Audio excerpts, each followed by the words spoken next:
وهو بيحفر طلعت له ايد، طلعت ان هي لأنثى في العشرينات من عمرها. الطب الشرعي يعني قتلها ودفنها وعدى شهر واثنين وثلاثة واربعة. إن عواقب ارتكاب الجريمة وخيمة جدا، ستودي بك إلى أوضاع مأساوية حزينة. نصيحة: لا تورط نفسك في ارتكاب أي جريمة أو مخالفة للقانون، لأن الجريمة لا تفيد. ساعة مع حنفي.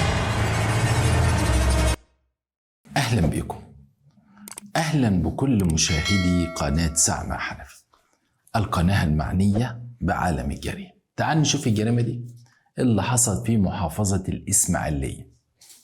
وبالصدفة البحتة سبحان الله، قضايا الدم بالذات يا جماعة، قضايا الدم بالذات بيكون فيها توفيق كبير من ربنا، لأن موت إنسان أو قتل إنسان مش بالساهل.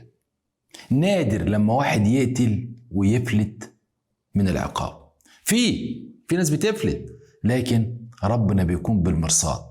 لكن أكتر من 90% من جرائم القتل المتهم الرئيسي أو الجاني أو الفاعل بيتمسك.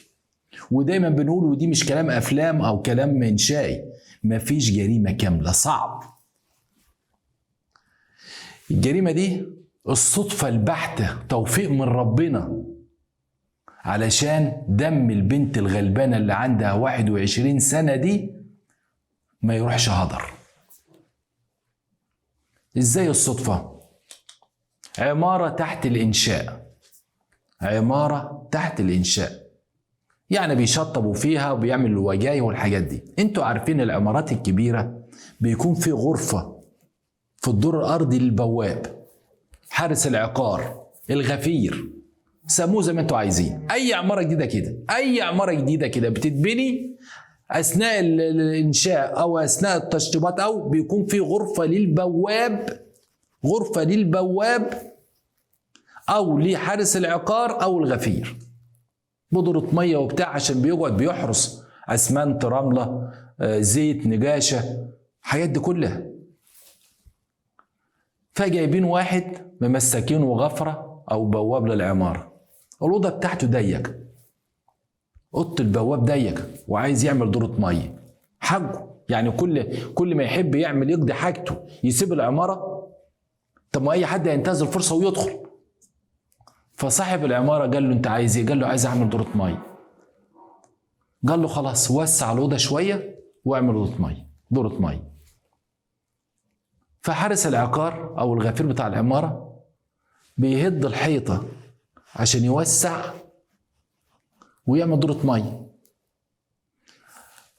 كسر الحيطة، بيشيل الطوب المكسر وبيرميه بره عشان يوسع، وابتدى يحفر علشان يعمل حيطة ويبني دورة المية. وهو بيحفر طلعت له ايد. يا ساتر يا رب، ايد، مش ايد بلحمة بقى، ده هيكل عظمي. وهو بيحفر لقى هيكل عظمي ملفوف بملاية، والايد طالعة منه. الراجل زعج الحاجوني يا ناس، قتيل قتيل قتيل. جت الشرطة في منطقة أنا قلت لكم اسمها أرض الجمعيات بالإسماعيلية، أرض الجمعيات بمحافظة الإسماعيلية. جت الشرطة، قوات حماية مدنية، علشان لازم نطلع الجثة، مش هنطلع شوية عظم مكسرين، مش هينفع نطلع شوية عظم مكسرين، لازم ان الهيكل يطلع، وده شغل ناس. ابتدت الحماية المدنية تحفر لغاية ما حددوا الجثمان، والطب الشرعي استخرج الجثة دي. طبعا مش عارفينها ذكر ولا أنثى، ربنا ما يكتب على حد. طلعت ان هي لأنثى في العشرينات من عمرها، الطب الشرعي. والطب الشرعي عندنا في مصر متقدم جدا.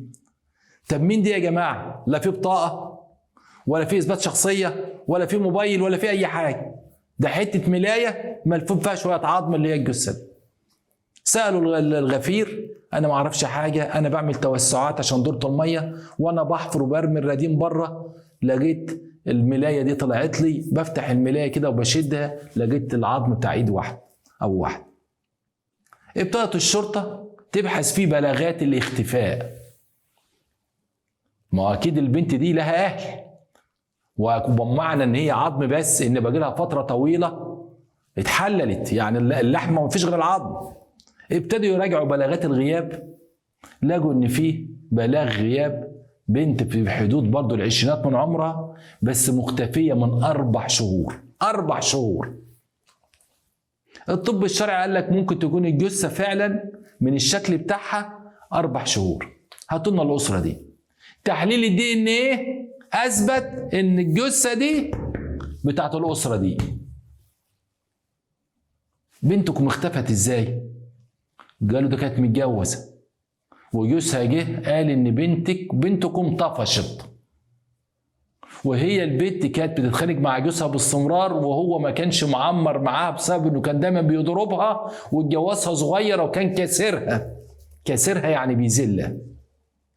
والبنت كانت عايزه تطلق منه واحنا ما كناش راضيين، فلما جه قال لنا ان البنت طفشت احنا صدقناه. يبقى هي مش لاقيانا احنا معاها في موضوع الطلاق وجوزها بيضربها، فقلنا اكيد طفشت وسابت البلد، فروحنا عملنا بلاغ عشان نحمي نفسنا بغيابها. طب جوزها ما عملش البلاغ ليه؟ قال ما اعرفش، هو جه بلغنا ان مراته طفشت. ابتدت الشرطه، تخيلوا ده من 4 شهور، بقول قضايا الدم. يعني تخيلوا الزوج عملته يعني قتلها ودفنها وعدى شهر و2 و3 و4، وابوها وامها عملوا محضر وسابوه وخلاص، وعملوها عشان ايه؟ يأمنوا نفسه. الموضوع انتهى والزوج عملته وخلاص.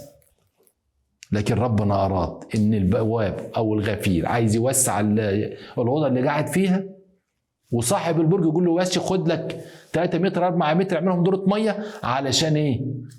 البيت دي حاجه هيرجع. ابتدت التحريات، طب ما دام معنى ان دخلوا البرج هنا، طب نشوف الكاميرات. بس الكاميرات عدى عليها 4 اشهر. لكن ربك لما يريد في كاميرا موجوده رصدت الراجل ومراته وهم داخلين العقار تحت الانشاء. مش راجل ومراته يعني ماشيين على رجليهم، لا، ده هو موتها في شقته ولفها وشايلها وداخل العقار تحت الانشاء، وبعد كده خرج لوحده. اكدت دي المصيبه. ابتدى البحث عن الزوج، كان هربان في محافظه بورسعيد جنب الاسماعيليه. تم القبض عليه. اول ما واجهوه بكلام اهل الزوجه والمعامله السيئه اللي كان بيعاملها، والكاميرا اللي جابه هو شايل شيء يعني شنطه، شيء لايا كان، انهار واعترف وقال كانت بترد عليا الكلمه بالكلمه، وكانت دايما بتأنبني على عدم ان انا بطلع ما بشتغلش، فما كانش قدامي غير ان انا ضربتها ماتت في ايدي، ففكرت ان انا ادفنها واصب عليها التراب او الاسمنت في العماره اللي كانت قدامنا، فشلتها ووديتها وردمت عليها. اعترافات تفصيليه ومثل الجريمه. سبحان الله. دي اللي بنقول عليها دمها ما راحش هدر بالصدفه بتوفيق من ربنا، عشان اللي قاتلها يستحق العقاب. هنقول ايه؟ طب ما تطلقها يا اخي. لله الامر من قبل ومن بعد. اشكركم.